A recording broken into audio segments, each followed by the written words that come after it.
안녕하세요. MTN 이슈체크 나은수 기자입니다. 홈플러스 매입 채무를 이른바 유동화해가지고 투자 상품으로 만든 이 전자단기 사채, 그러니까 전단체를 둘러싼 진실 게임이 계속되고 있습니다. 이 논란의 핵심은 이 홈플러스가 기업회생, 그러니까 법정관리 신청을 내부적으로 확정해 놓은 상태에서 아니면 이 적어도 신용등급 하락을 이미 알고 있는 상황에서 이 전단체와 기업어음 CP를 이제 발행하였는지 이게 쟁점 내용인데요. 홈플러스는 마지막 전단체가 발행된 건 2월 25일이고 하루 앞에 그러니까 24일 이미 발행 물량과 조건 인수자 등이 다 결정되어 있었다면서 그리고 신용평가서로부터 등급 하락을 최초 통보받은 것은 이 발행 이후 시점인 25일 오후라고 밝힌 상황입니다. 그러니까 등급 하락을 인지하고도 전단체를 발행한 것도 아니고, 그리고 또 그 이전부터 기업 회생을 준비해 온 것은 더더욱 아니라는 거죠. 이 수년 동안 홈플러스 전단체를 대부분 인수하고 이 투자자들에게 판매해 온 신영증권은 등급 하락 가능성을 인지하고도 홈플러스가 전단체 발행으로 진행했기 때문에 이 사기 발행이다라고 이렇게 반발하고 있습니다. 특히 신영증권은 MTN 이슈체크 팀에 새로운 사실을 좀 공개했습니다. 마지막 전단체 발행, 그러니까 2월 25일 발행분 820억 원 에 대해서 이 171억 원의 미매각이 발생했고, 그 이후인 2월 26일 그리고 28일까지 미매각 물량에 대한 판매가 계속됐다는 겁니다. 그러니까 홈플러스가 신용 등급 하락을 인지한 건 25일이니까 이 시점에 등급 하락 사실을 알렸더라면 이 미매각분을 이제 투자자들에게 넘기진 않았을 거다라면서 이 사기 발행이다라고 이렇게 주장을 하고 있는 거죠. 이에 따라서 투자자들의 추가 피해도 발생했다라고도 주장을 하고 있고요. 오늘 열리는 국회 정무위원회의 홈플러스 긴급 현안 질의에도 이 홈플러스와 MBK 파트너스 그리고 신영증권 관계자 간 진실 공방은 계속될 것으로 보입니다. 이 사기 발행의 실체를 파악하기 위해서는 이 마지막 전단체가 발행된 2월 25일부터 기업 회생을 신청한 3월 4일까지의 이 과정을 면밀히 살펴볼 필요가 있습니다. 이 긴박했던 일주일 동안 무슨 일이 있었는지, 그리고 이 사기 발행에 대한 일각의 주장에 대해서 변호사들은 어떤 판단을 하고 있을지 이번에 MTN 이슈체크팀이 세세하게 한번 파악을 해보도록 하겠습니다. 네, 전단체에 대해서 아주 짧게 짚고 가겠습니다. 전단체의 구조, 유동화 과정에 대해서는 이전에 저희가 한번 다룬 적이 있으니 그 영상을 참고하면 좋을 것 같고요. 짧게 요약을 하면 신영증권은 매달 3차례 홈플러스 전단체를 인수해서 개인 또는 이 법인 투자자, 일반 법인들한테 이제 매각을 해왔습니다. 전단체는 수년 동안 대개 매월 5일, 10일, 25일에 이렇게 발행되어 왔는데요. 홈플러스 납품업체에 대한 대금 지급이 몰리는 25일에 규모가 가장 큽니다. 지난 2월 발행된 전단체는 총 1,808억인데 그중 820억 원이 25일 발행됐고요. 기업 회생 신청정 마지막 물량입니다. 전단체는 만기 3개월짜리 단기 채권입니다. 매달 발행되는 이 전단체 규모가 1,800에서 2,000억 원 정도이고, 이 만기가 3개월이기 때문에 이 한 사이클당 한 약 6,000억 원 전단체가 발행되는 셈인데요. 이 전단체는 최종적으로 이 홈플러스의 납품사들에게 지급이 되었던 구조입니다. 전단체 과정을 살짝 짚어봤으니 이제부터는 홈플러스의 기업 회생 신청과 이 절차 개시, 그러니까 3월 4일 전 일주일간 전단체 매각을 둘러싼 이 과정들을 이제 홈플러스의 시각과 신영증권의 시각으로 한번 짚어보도록 하겠습니다. 가장 먼저 2월 25일인데요. 신영증권의 시각을 먼저 살펴보면요. 이 신영증권은 이날 오전 아까 말한 이 820억 원 규모의 전자단기 사채를 발행했습니다. 그중 171억이 미매각됐고요. 이 물량은 우선적으로 신영증권이 떠안는 구조입니다. 나중에 추가 투자자가 나타나면 이 채권을 매각하면 되니까 우선적으로 신영증권이 떠안고 그 다음에 매각을 하는 계획을 갖고 있었습니다. 이 시점에, 그러니까 25일에 신영증권은 홈플러스 신용등급이 하락할 것으로 예상하지 못했습니다. 이 정확히는 신용등급 하락 가능성을 아주 낮게 봤는데요. 일단 홈플러스의 매출이 오름세였고요. 매달 홈플러스 본사를 찾아가서 신영증권 관계자가 이렇게 상황을 살펴볼 때마다 문제 없다, 신용등급 하락 없을 것이다 라는 답이 돌아왔다고 합니다.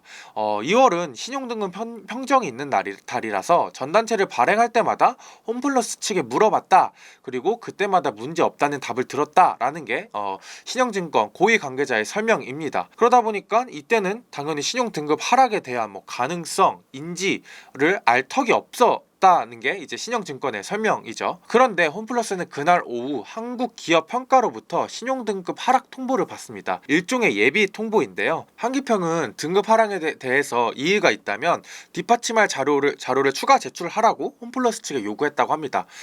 이게 말 그대로 아직 확정이 나지 않았기 때문에 이 재심사를 통해서 등급을 유지할 수 있는 상황이었습니다. 그러니까 홈플러스 입장에서는 뭔가 실납 같은 희망이 남아있는 상황인 건 맞아 보입니다. 홈플러스 관계자의 말을 그대로 옮기면 홈플러스의 재무적 상황이 직전 정기평가, 그러니까 작년 8월에 있었던 정기평가와 비교를 했을 때 정량적으로 차이 나는 게 없었고 실적 등도 이제 조금씩 개선세에 있었기 때문에 등급이 떨어질 거라고는 전혀 예상하지 못했다라는 게 홈플러스 측의 입장이고요. 또 그렇기 때문에 등급 하락에 대한 아무런 대비를 하지 못했다라고도 말을 합니다. 좀 뒤에 다시 말씀을 드리겠지만 다음 날인 이제 26일 한신평과 등급 평정 관련 추가 미팅을 가지기도 합니다. 다음 날인 26일로 가보겠습니다. 신영증권의 시각부터 보면요.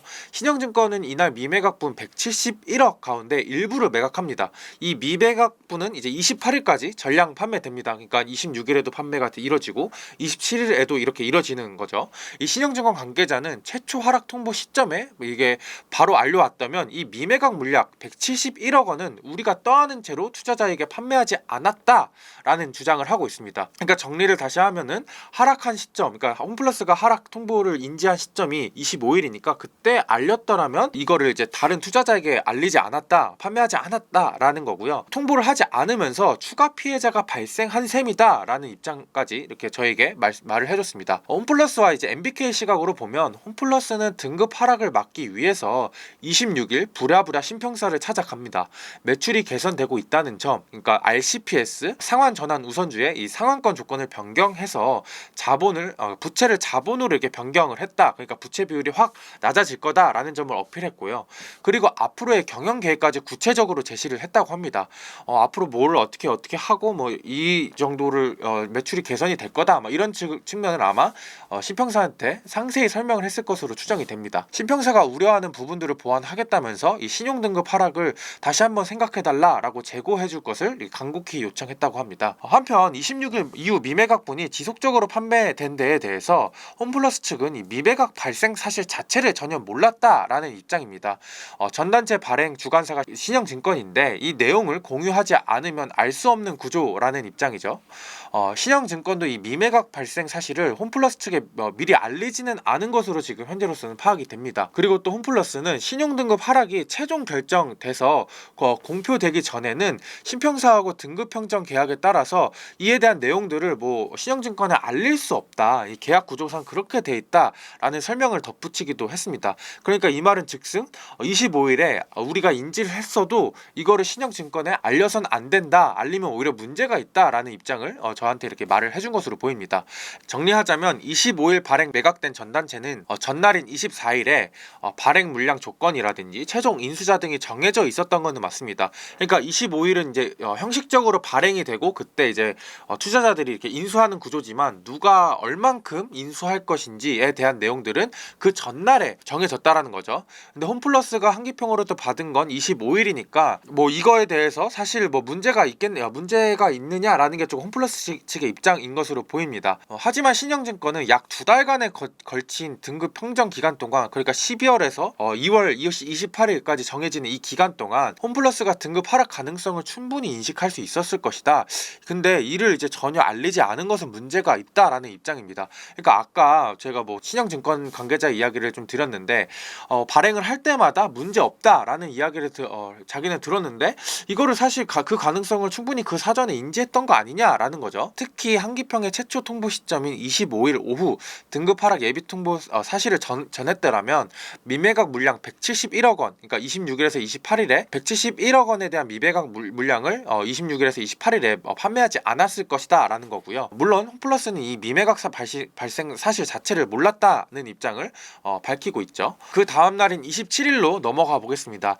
MBK 측의 입장보다는 이건 신영증권의 시각만 이 날은 한번 다뤄보려고 하는데요. 신영증권은 27일 투자자들에게 미매각 물량을 판매합니다. 왜냐하면 이때까지만 하더라도 신용등급이 하락할 거다라는 것을 통보받지 못했기 때문입니다. 28일 판매할 전단체 매매 계약도 27일에 이뤄집니다. 이로써 신영증권은 미매각 물량 171억 원을 모두 판매하게 되고요. 그런데 이날 오후 6시 신영증권은 홈플러스 재무관리본부장으로부터 신용등급 하락이 확정됐다라는 소식을 듣습니다. 신영증권 관계자는 이 등급 하락 예상 자체를 하지 못했기 때문에 굉장히 놀랐고 당황스러웠다라고 저희에게 입장을 말해줬습니다. 그 다음 날인 28일 부터는 이 기업 회생하는 이 3월 4일까지 보겠습니다. 그러니까 2월 28일부터 3월 4일까지의 과정을 쭉 훑어보겠습니다. 신영증권의 시각부터 보면요. 아까 제가 신영증권의 그 28일 매매를 할 거를 27일에 매매 계약을 체결했다라고 말씀을 드렸는데요. 신영증권은 28일에 이 체결한 부분들에 대해서 그러니까 85억 원어치의 전단체 매매부터 보류를 합니다. 그러니까 홀딩을 하는 겁니다. 왜냐하면 이 신용등급 하락을 인지한 상황에서 투자자에게 이게 전단체 매매를 진행할 수 없었기 때문인데요. 만약에 오히려 자기들이 인지한 상황에서 투자자한테 이 매매를 물량을 넘기면 나중에 문제가 될 수도 있습니다. 그러니까 신영증권 측에서는 굉장히 대응을 잘했다라고 볼 수 있을 것 같고요. 그리고 바로 매매 중단을 한 다음에 바로 홈플러스 본사를 찾아가 향후 대책을 논의했다고 합니다. 이게 한 오전 11시쯤이라고 하고요. 신영증권은 그날 그 미팅에서 홈플러스가 자구책을 준비하는 대로 자료를 좀 달라 이렇게 요청을 했다고 해요. 왜냐면은 신용등급이 하락이 되면은 뭐 추가 담보 이런 문제가 발생할 수 있기 때문인데요. 그래서 홈플러스 측이 대응 방안으로 점포 62개를 담보로 한 부동산 담보 신탁에 대해서 투자자들한테 3순위 수익권을 주겠다라고 제안을 했고, 그리고 요청한 자료까지 이제 신영증권 측에 이렇게 제출을 했다고 합니다. 이후 신영증권은 이날 매매하기로 한 전단체 투자자들에게 홈플러스의 신용등급이 하락할 것 같다. 근데 자기가 좀 홈플러스 관계자들을 만나 보니 추가적인 담보를 조금 제공을 할 것 같고 뭐 이런 사실들은 좀 알렸다고 합니다. 이와 동시에 미매각 물량을 신영증권이 떠안아도 되니까 그럼에도 이제 신용등급 하락이 불안하다면 철회해도 된다라는 입장까지 이렇게 투자자들한테 알렸다고 하고요.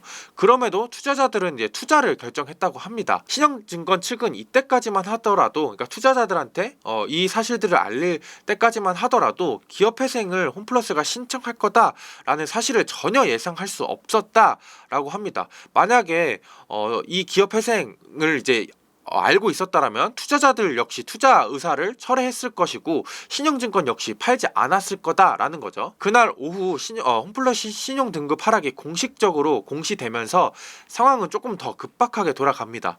신영증권은 홈플러스 재무관리본부장으로부터 또 전화 한 통을 받았다고 하는데요. 하락한 등급으로 혹시 전단체를 얼마나 발행할 수 있느냐라는 문의를 받았다고 합니다. 신영증권도 이렇게 신용등급 하락 자체가 바로 이뤄진 거라서 얼마나의 투자자를 모집할 수 있을지 수요 예측 자체가 조금 어려웠다라는 입장을 좀 밝혔다고 합니다. 그럼에도 불구하고 재차 홈플러스 측에서 조금 대략적인 좀 가이드라인이라도 좀 알려달라라고 요구를 했고, 그때 신영증권 관계자가 그건 좀 수요를 파악을 해봐야 된다라고 말하면서 개인적인 견해로는 한 2천억 원 정도 목표를 좀 해보겠다라면서 이야기를 하는 동시에 그래도 회사 자구안에 따라서 유동적으로 좀 변할 것 같다. 그러니까 회사가 홈플러스가 좀 자구안을 좀 구체적으로 그리고 담보에 대해서 조금 더 공격적으로 내놓으면 뭐 2천억 원 이상도 할 수 있을 것 같다. 뭐 아니면 뭐 못할 것 같다. 뭐 약간 이런 식의 입장을 좀 말해줬다고 합니다. 그렇게 통화를 끝냈고 그날이 금요일이었는데요. 그렇게 주말이 지나고 뭐 임시 공휴일이 지난 이제 화요일 3월 4일 신영증권은 이제 전단체 투자자 수요 파악에 나섭니다. 왜냐면은 홈플러스 측에서 얼마나 수요 예측이 될 것 같냐 이렇게 했으니까 좀 바쁘게 움직였던 거죠. 근데 그러던 중에 갑자기 홈플러스가 기업 회생을 신청했다라는 날벼락 뉴스를 속보를 통해 접하게 됩니다. 이 관계자의 말을 그대로 빌려서 말씀을 드리면 출근하자마자 투자자들한테 전화를 돌리면서 신용등급 하락에 대한 사과의 뜻을 전하는 동시에 홈플러스의 미래계, 그러니까 자구안에 대해서 좀 설명을 투자자들한테 하면서 이 모집에 나서는 중이었다고 해요. 그런데 이 세 번째 투자자한테 전화를 거는 동시에 홈플러스 기업 회생 속보가 나왔고 소식을 접하자마자 굉장히 당황스러웠다고 합니다. 자신의 입장에서는 솔직히 뭐 이 전단체 수요를 이렇게 문제를 해결하기 위해서 막 발 벗고 이렇게 뛰고 있는데 갑자기 뉴스에서 기업 회생 뉴스가 뜨니까 당황스러웠다는 거죠. 신영증권은 기업 회생이 이렇게 신속하게 진행된 점에 대해서 의심의 눈초리를 보내고 있습니다. 이 통상 2주 안팎에 걸리는 기업 회생 신청 절차를 어떻게 단 5일, 그러니까 28일에서 4일까지 5일 만에 준비를 할 수 있었냐는 거죠. 이 관계자는 이번 사건의 핵심은 신용등급 하락 자체가 아니라 홈플러스와 MBK가 다른 노력을 하지 않고 곧장 기업 회생을 신청한 게 문제다라는 입장입니다. 그러니까 산업은행을 찾아가서 긴급 지원을 요청을 하는 등 뭐 다른 자구안을 고민하지도 않고 즉각 회생 신청을 한 건 말이 안 된다라는 거죠. 홈플러스와 MBK 시각으로 다시 돌아가 보겠습니다. 홈플러스는 기업 회생 절차를 사전에 준비하지 않았다고 주장합니다. 신용등급 하락이 확정된 28일부터 회생 신청 준비에 돌입했다는 건데요. 이를 위해서 국내에 손꼽히는 회생 전문 변호사에게 의뢰를 했다고 해요. MBK 관계자의 말을 그대로 전달을 하면 회생 신청 절차가 예전보다는 많이 단순화되긴 했어도 이 기간, 그러니까 5일 동안 며칠 동안 밤을 꼬박 새면서 준비를 했다. 그러니까 무슨 사전에 준비한 채로 기업 회생을 넣은 건 아니다라는 입장을 전달을 해줬습니다. 홈플러스는 기업 회생을 결심할 수밖에 없었던 결정적인 이유 중 하나로 이 전단체를 통한 단기금융 조달 감소를 꼽습니다.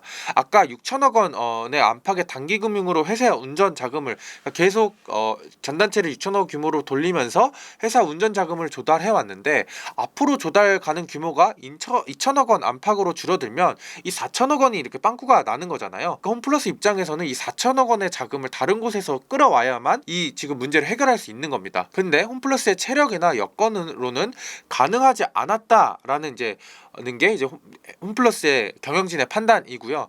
만약 자금을 확보하지 못하면 팀F 사태처럼 정산 지원 문제가 발생할 거고, 그렇다면 사태가 걷잡을 수 없이 악화될 것으로 이제 판단을 했다는 겁니다. 그래서 기업 회생을 28일부터 이렇게 넣었다, 준비를 했다라는 거죠. 홈플러스 관계자는 신영증권 측은 전단체 발행을 재개해도 3월 초와 중순은 어렵고 말부터 발행이 될 것 같다라는 이야기를 신영증권 측으로 이렇게 들었다. 그렇다면 이 기간 동안 수천억 원의 현금을 소진하게 될 건데, 그러면 결국은 현금이 바닥난 상태고, 그러면 그때 회생 신청을 하면 굉장히 어려워지기 때문에 급하게 회생 신청에 들어갔다라는 이제 입장을 밝혀왔습니다. 지금까지 2월 25일부터 3월 4일까지의 홈플러스 측과 신영증권 측의 시각을 한번 날별로 한번 나열을 해봤습니다. 그렇다면 홈플러스의 2월 25일 전단체 발행을 사기 발행이라고 볼 수 있을까요?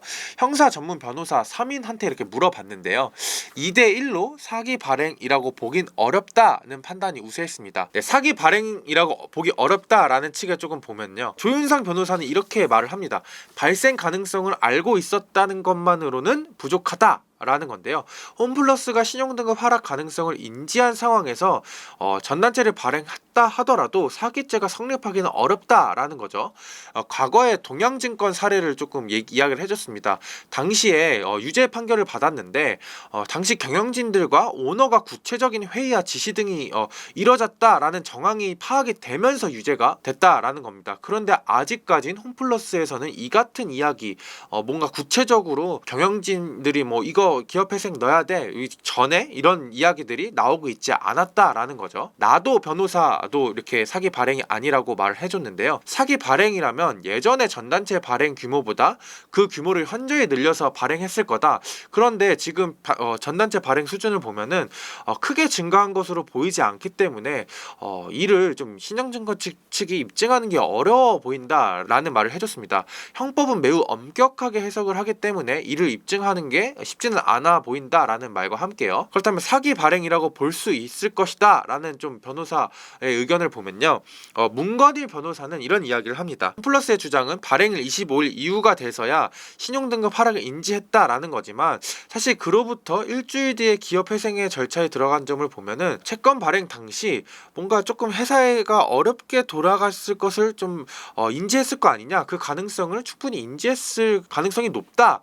그렇기 때문에 사기죄가 성립할 수 있다라는 입장이고요. 또 실무 과정에서 인지했을 가능성이 있다고 볼 수 있다라는 건데요. 25일 이전에 회생이나 신용평가 하락에 대한 내부 문서가 만약에 발견되는 경우 사기죄가 적용될 수 있다라는 게 이 문 변호사의 판단입니다. 네, 오늘은 이제 그간 일주일간의 스토리, 그리고 이 사기 발행에 대한 이제 변호사 측의 입장을 한번 들어봤습니다. 지금 촬영을 하는 시점에 아마 이제 MBK, 홈플러스, 경영진과 신영증권 신영증권의 고위 관계자, 경영진들이 국회에 출석해가지고 이 과정들에 대한 입장을 소명할 것으로 보입니다. 아마 MBK MBK 홈플러스 측은 제가 지금 오늘 말씀드렸던 이 스토리를 쫙 이야기를 할 거고요. 신영증권 역시 마찬가지일 겁니다. 신영증권 측은 아무래도 지금 계속 사기 발행을 주장하고 있는 주장을 계속 고수를 하고 있어서 아마 계속 추가적인 법률적인 검토를 거친 다음에 그 법적 절차를 밟을 것으로 예상이 됩니다. 만약에 이 과정에서 조금 더 유의미하고 짚어볼 내용들이 있다면 저희 이슈체크에서 또 상세히 한번 다뤄보도록 하고요. 오늘 제가 준비한 이슈체크는 여기까지입니다. 지금까지 시청해주신 구독자 여러분들 감사합니다.